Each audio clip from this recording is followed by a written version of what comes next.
Halo, pagi semua. Halo Pak, pagi Pak. Selamat pagi, Pak. Yuk, sebentar ya. Sebentar.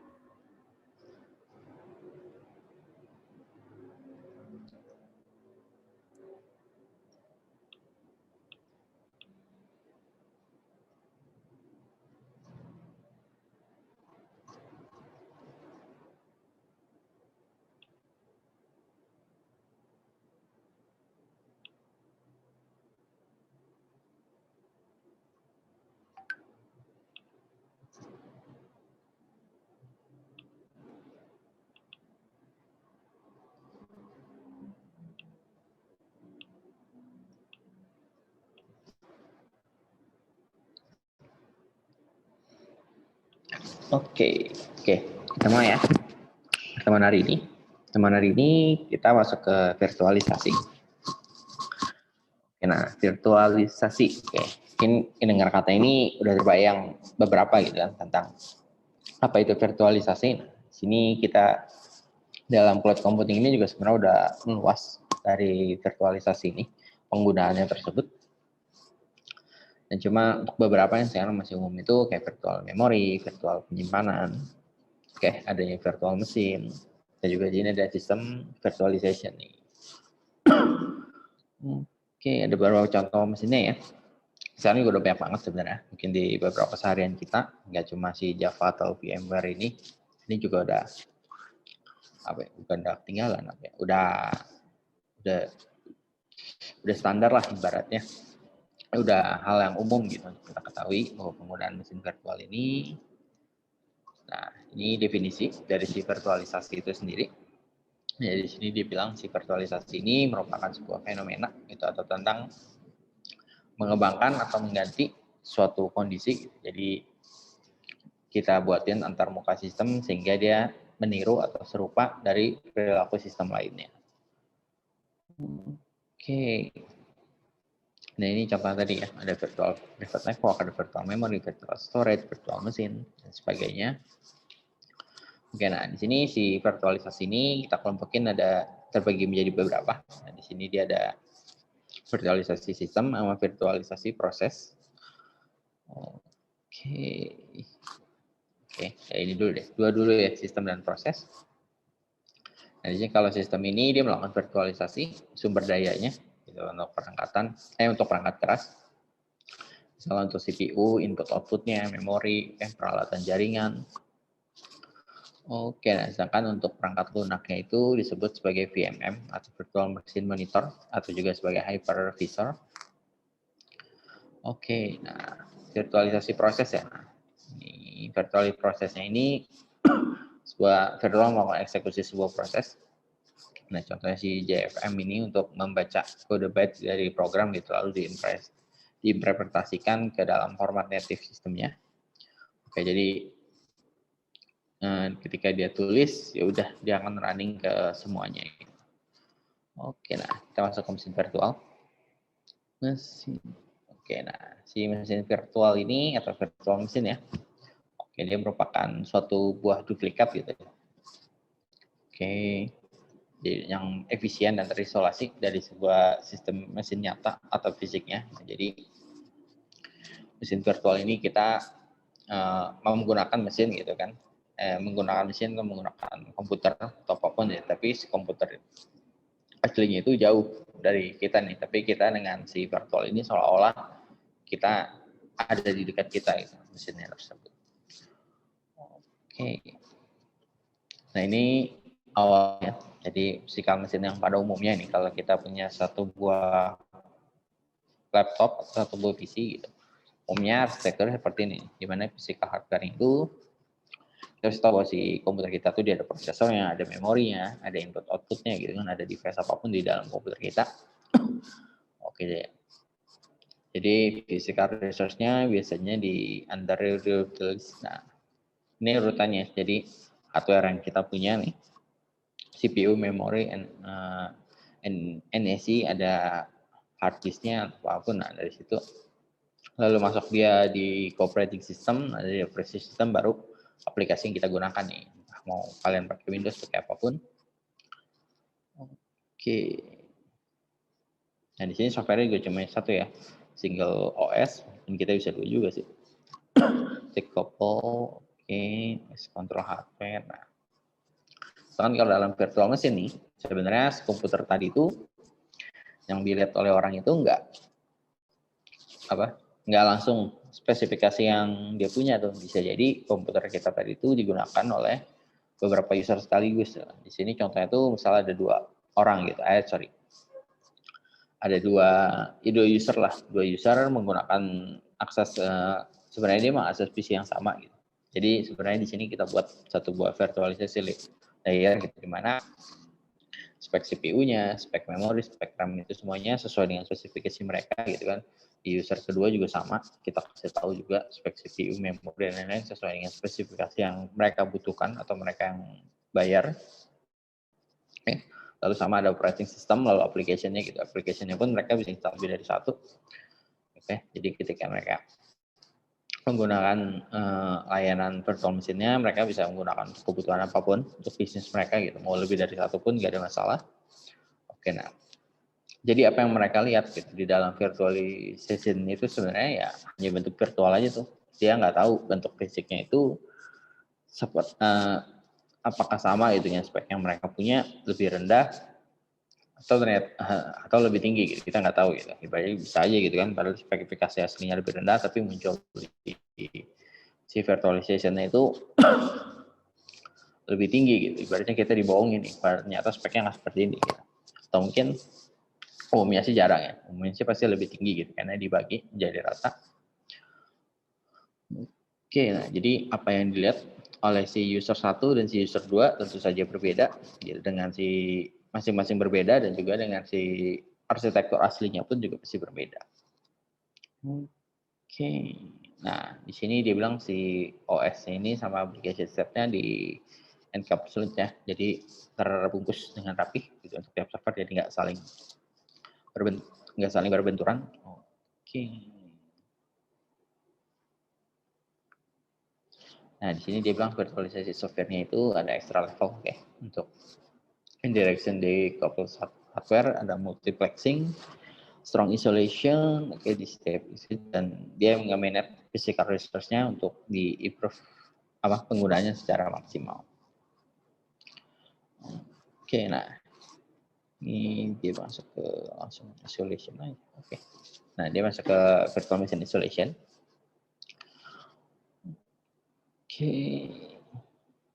Nah, ini tujuannya ini ya, supaya ketika ada bug atau ada error terjadi di kita sebutnya sebagai apa ya, salah satu cluster gitu kan, atau salah satu user yang bermasalah atau salah satu aplikasi dia yang bermasalah gitu. Oke. Itu enggak, ya udah terjadinya ya hanya di bagian dianya aja gitu, aja di software kita nyebutnya sebagai sebagai cluster dia aja gitu. Jadi nggak akan terjadi ke cluster yang lain gitu, nggak akan terpengaruh. Oke, nah di sini dia benar-benar setengah guaranteed, jadi dia mastiin gitu ketika box crash atau apapun gitu yang terjadi dalam satu buah virtual machine nggak akan berdampak pada virtual machine yang lainnya. Oke, nah performance isolation-nya otomatis sistem resource-nya udah pasti dipartisi. Oke, jadi banyak hard disk yang kena yang akan mempengaruhi penyimpanan data yang lainnya.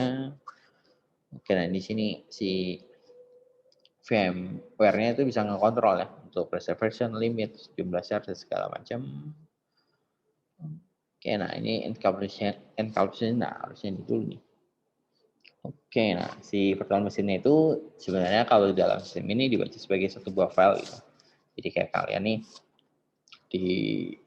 disimpan di kita ya, di dalam virtual machine kalian itu disimpan per blok. Oke, apapun yang baik, mau OS-nya, mau application, mau data, oke, semuanya disimpan ke dalam bentuk satu buah file, lalu snapshot and oke.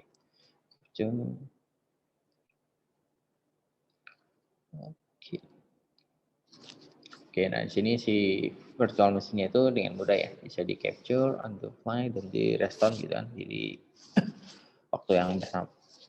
Ketika kalian butuh saat itu juga gitu, kalian mau nge-restore mau apapun bisa langsung ke restive system, backup, and report mirroring. Oke. PC content distribution di sini. Oke, nah untuk penggunaan nantinya gitu, ibaratnya kalian sebelum mulai itu untuk demo, nggak cuma demo sih, untuk ketika awal mau install itu akan lebih dipermudah gitu, dibandingkan kalian install aplikasi aslinya atau install kalian punya PC, kalian mau install Windows, install apa itu kan makan waktu tuh. Kalian harus install, belum nanti partisi hard disk, lalu pemilihan setup segala macam, itu kan lumayan waktu tuh, bisa berjam-jam ya, kayaknya ya sejam ke 2 jam mungkin kalau nggak ada masalah gitu. Nah tapi ketika penggunaan si virtual machine ini benar-benar karena datanya itu sebenarnya udah ada di mereka gitu, secara distributionnya itu sebenarnya secara lokal, walaupun kalian ini ya penggunaan frequency itu sih jauh lebih cepat, lebih mudah, dan lebih praktis. Oke. Nah ini untuk compatibility-nya. Hardware, oke, untuk dari segi hardware independennya ini, oke. Nah, si physical hardware-nya otomatis hidden ya, jadi nggak bisa kita ketahui secara aslinya gitu kan. Kita cuma melihat apa yang si virtual mesin-nya itu mau, apa yang virtual mesin itu tayangkan gitu, atau yang diatur. Oke, bisa sih standar. Oke, kayak jumlah hard disk, memori, gitu kan, CPU-nya apa. Nah, itu yang umum-umum itu ditampilkan gitu. Tapi kalau yang lainnya itu ya nggak akan dia tampilkan juga. Oke. Di sini kayak Ethernet, 5 power port, floppy disk. Oke. Ini nggak akan kita tahu gitu kan bahwa sebenarnya ada hardware apapun gitu yang sebenarnya nggak ditampilkan. Ini umumnya yang jarang. Oke. Nah ini ya, ketika kalian bikin satu gitu, kalian bikin sebuah aplikasi, kalian pilih OS-nya, udah nggak butuh banyak configuration, kan ada sedikit karena configuration benar-benar. Oke, nah ini bisa kita migrasi gitu virtual machine kita. Oke, untuk masalah legasinya ini dia bisa.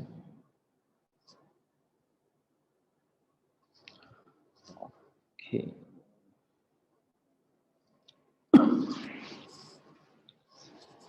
Oke, untuk masalah legasinya dia bilang menjalankan OS di platform baru. Sini langsung ke contohnya aja. Salah dos VM Drive, Virtual, IDE, VLANs device. Oke, ada beberapa. Nah ini beberapa istilah gitu dalam virtualisasi atau VM. Nah, yang pertama itu ada hypervisor atau virtualizer. Ini perangkat lunak yang melakukan virtualisasi sistem dan sistem monitoring gitu untuk melakukan sumber daya komputasi. Oke. Nah, lalu si host ini otomatis komputer fisiknya ya, yang dipasangkan si software virtualisasinya tersebut. Si guys ini adalah sistem virtual yang berjalan ya di atas si sistem virtualisasinya. Oke. Nah ini istilah lainnya, ada emulasi dan emulator. Emulasi ini adalah sebuah teknik konversi perintahnya atau instruksi melalui perangkat lunak. Oke, nah di sini si emulasi ini bisa menciptakan overhead ya. Semakin kompleks perintah yang diemulasikan, berarti semakin besar itu kemungkinannya overheadnya. Dan si emulator itu adalah software yang melakukan si emulasi ini. Ini contoh beberapa emulator ya. Xbox, ada QEMU, ada Dynamic, ada PSX. Oke. Ini umum, udah umum nggak ya? Menurut kalian umum nggak virtualisasi emulator? Ini zaman sekarang udah umum deh.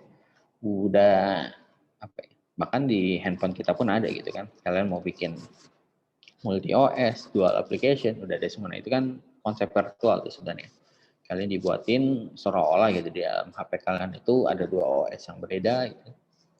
Bisa menginstal 2 software atau lebih yang berbeda gitu. atau di dalam PC kalian install emulator, kalian install apapun gitu kan. Kalian lagi buka Windows tapi kalian ada nggak ya? Mungkin ada gitu. Lagi buka Windows terus kalian buka dalamnya ada Linux. Kalau Linux juga ada gitu. Kalian lagi pakai Linux tapi di Linux itu kalian pakai emulator buat membuka Windows. Apa pakai Mac gitu kan? Pakai Mac di dalam buka emulator ke Windows. Sebenarnya sekarang udah banyak lah software untuk virtualisasi untuk emulator ini. Ya, dan ya udah jadi pemakaian sehari-hari pun juga udah biasa gitu. Untuk yang penggunaan mining, apa itu pasti dia bikin emulator atau bikin virtual sebanyak yang server fisik mereka, komputer fisik mereka bisa gitu kan, untuk mencapai hasil maksimal tentunya. Nah ini jenis-jenis virtualisasi mesin ya. Oke, virtualisasi mesinnya ada 3. Ada partial virtualization, full virtualization, dan para virtualization. Oke, nah partial virtualization ini merupakan teknik virtualisasi atau simulasi perangkat keras di mana nggak semua bagian dari perangkat tersebut divirtualkan nih. Oke, jadi dia perlu dimodifikasi sebagian dari sistem operasi atau perangkat lunaknya. Oke, di sini dikasih contoh. Contohnya compatibility untuk time sharing system. Oke, nah kalau full virtualization ini udah otomatis merupakan teknik virtualisasi di mana semua perangkat keras yang digunakan itu dipakai gitu kan. Semua spesifikasi hardware yang dipunya digunakan. Contohnya VMware, VirtualBox, Parallel Desktop.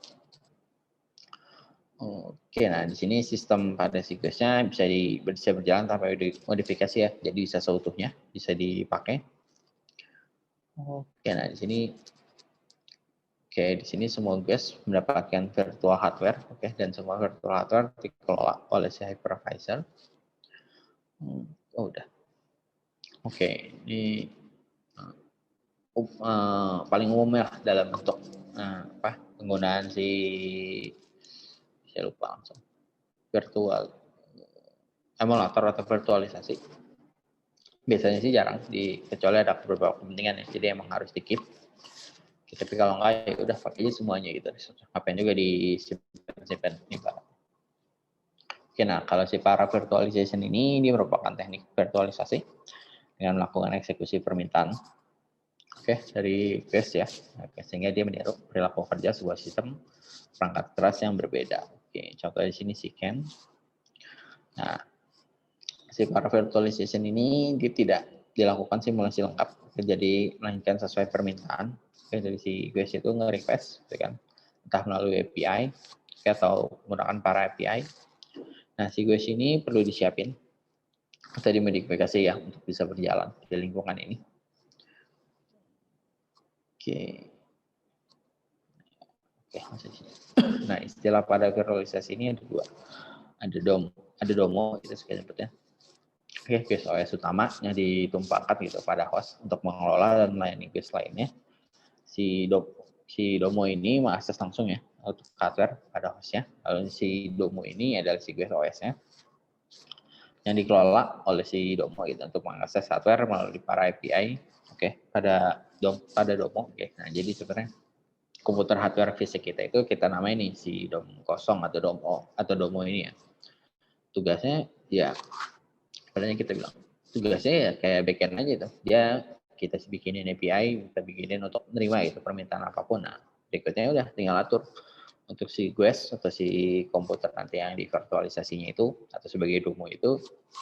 Ya udah tergantung kita bisa sebaik yang dibutuhin ya. Kalau lagi butuh ya 1 bikin 1, butuh 5 bikin 5. Ada permintaan 10 ya bikin 10 gitu. Nah, si DOMO ini cara aktivasinya gimana ya? Dia melalui request gitu. Jadi tiap 5 kalau ada 5 gitu, 5-5-nya sebenarnya dapat spek yang full gitu ke dalam satu PC. Ya, tapi aksesnya ya dengan menggunakan API tadi gitu. Misalnya dia mau akses akses data ya akses file gitu kan, berarti yang masih API nih, nembak kita API ke si DOMO, gua mau akses file addressnya A gitu. Ya udah gitu, dikasih data.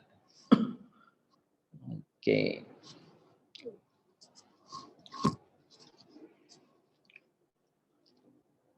Oke, nah ini Ya, oke, ini ada ilustrasinya.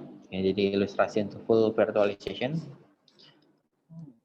Oke. Exact hardware equals efficient as virtualization.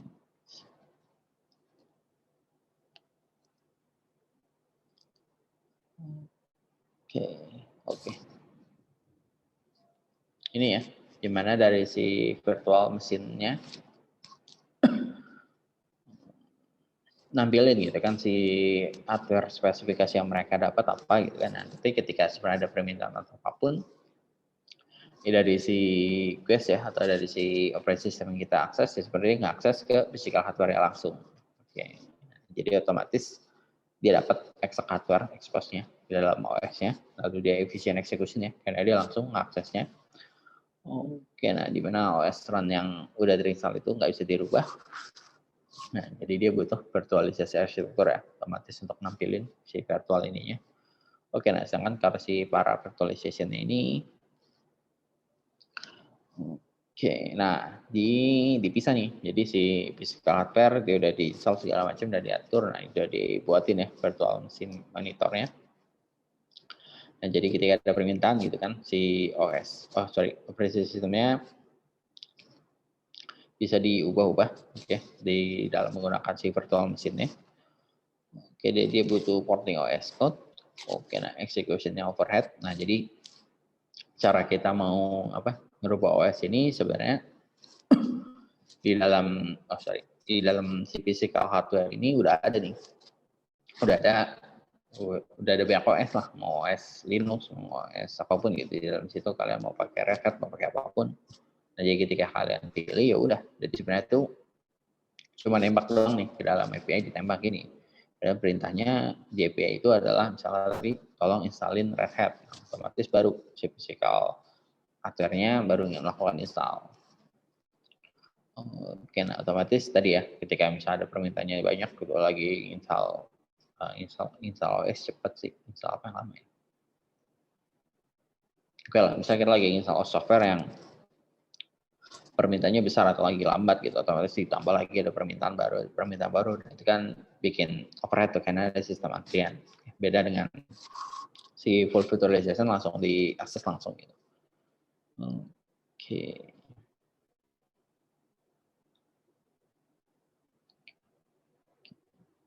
Dua-duanya sebenarnya sama-sama sering digunakan sebenarnya. Enggak yang satu lebih unggul, satu lebih jelek, enggak. Dua-duanya sering digunakan, tergantung kebutuhan bisnis aja sih ini sebenarnya.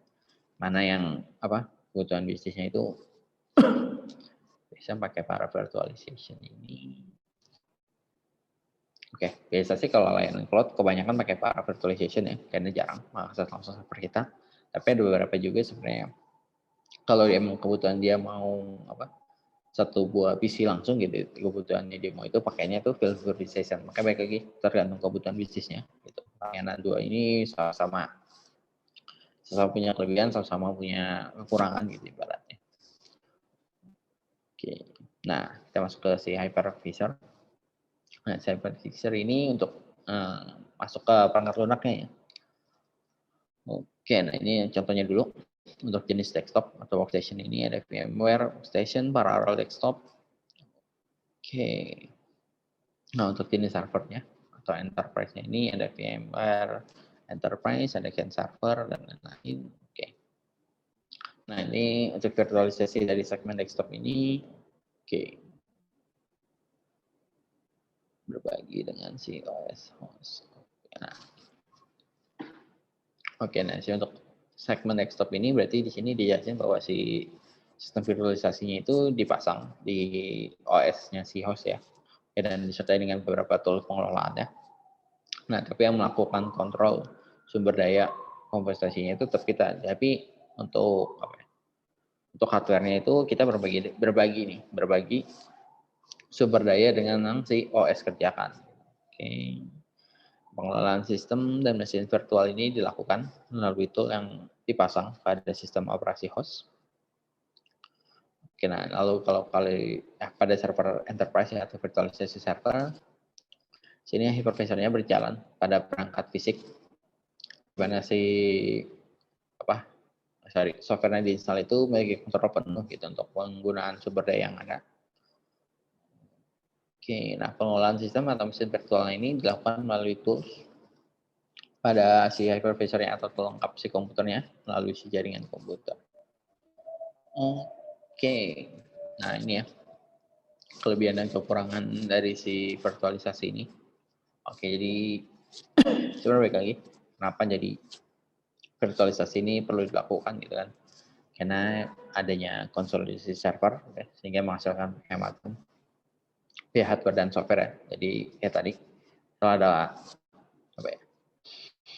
ada user atau ada klien, ada perusahaan yang sebenarnya kebutuhan server mereka tuh rendah gitu, nggak terlalu tinggi, nggak terlalu ini gitu. Kenapa juga dia harus bayar yang sama gitu kan dengan yang kebutuhan perusahaannya yang kebutuhannya itu lebih kompleks gitu, atau lebih rumit, lebih besar gitu kan. Jadi harus bayar yang sama gitu karena ya pakai dapat spek yang sama, masa disuruh bedain gitu bayarnya. Jadi ya kenapa nggak satu server aja gitu kan, dipakai rame-rame gitu, jadi menghemat sumber daya. Oke, nah jadi dibutuhkan virtualisasi ini jadi pengurangan kompleksitas. Oke, jadi reduction of complexity-nya. Lalu kedua itu karena tadi ya, karena digunakan rame-rame berarti kita butuh adanya isolasi. Oke, nah yang ketiga ini ada keseragaman platform atau untuk masalah si legacy-nya. Oke, lalu ada portabilitas. Oke, nanti ini pengelolaan beban kerja server ya, jadi lebih efektif. Jadi nggak ada yang satu server yang kewalahan karena dia besar, satu server yang ini karena semua dibagi rata itu penggunaannya. Oke, bahkan bandwidth pun juga diatur itu sesuai dengan mereka walaupun kayak ibaratnya apa ya, si user atau si guest 1 itu rendah itu, guest 2 itu tinggi gitu, tapi nggak ngebuat si guest 1 jadi ikutan lambat gitu karena si guest 1-nya itu lagi tinggi-tingginya nih ibaratnya. Oke, nah di sini dia juga bilang menyediakan infrastruktur pengujian yang lebih baik dan si penyediaan pembangunan dan instalasinya pun juga jadi jauh lebih cepat gitu karena ya semuanya itu sebenarnya udah ada di dalam OS-nya. Ya nggak perlu mencari sumber dayanya dari luar. Oke, nah itu beberapa sekilas itu tentang virtualisasi sebelum nanti kita coba gitu kan langsung ke dalam layanan cloud. Nah kita masuk ke kisi-kisi UTS. Sebelum ini ada yang mau nanya dulu?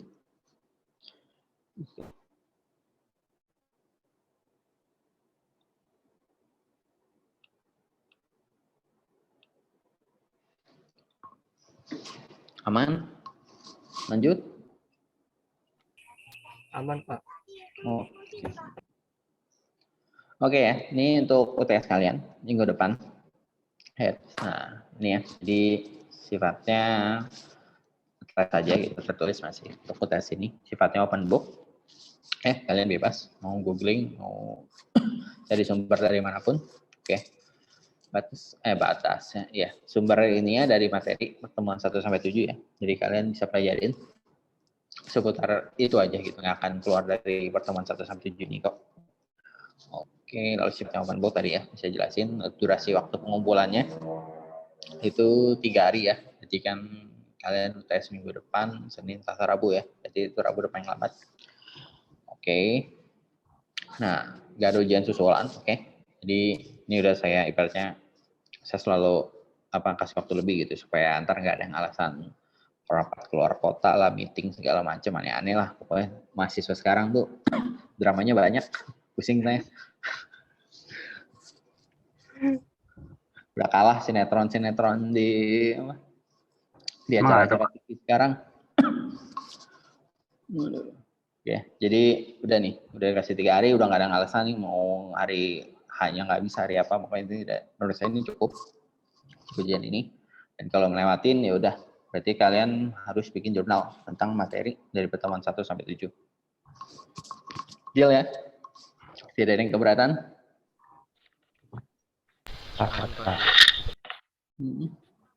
Atau ada yang bilang ntar nih, pas saya mudik hari itu 3 hari, jadi nggak bisa ngumpul. Aduh. Ada aja sih pasti nanti.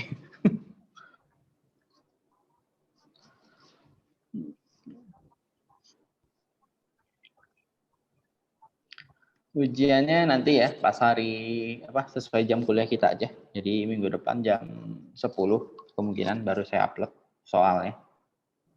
Oke, nah jadi pengumpulannya 3 hari dari waktu itu dan ini ya karena back lagi waktu server di apa di learning kita saya nggak tahu itu time zone berapa. Gitu. Jadi kita pakai waktu Indonesia aja khususnya WIB.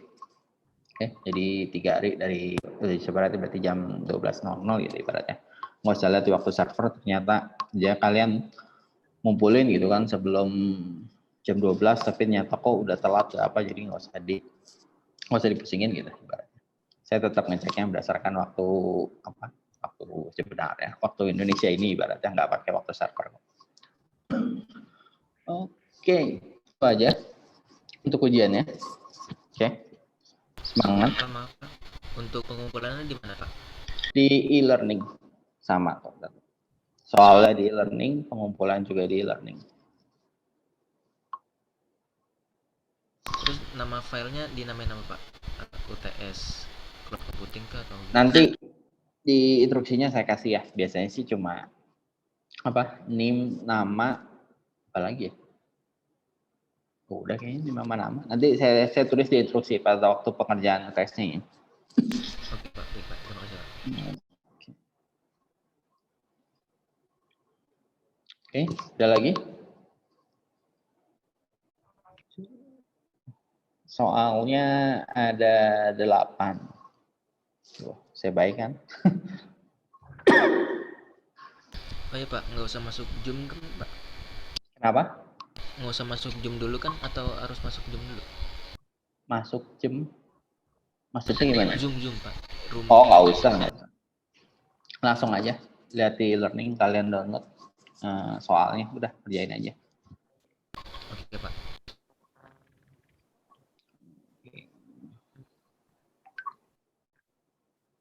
Oke, ada lagi pertanyaannya? Absen. Oh iya, absen udah saya absen ya.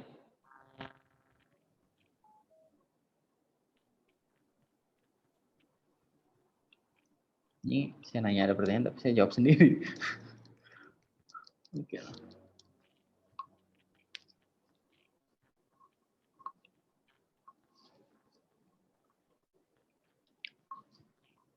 Oke.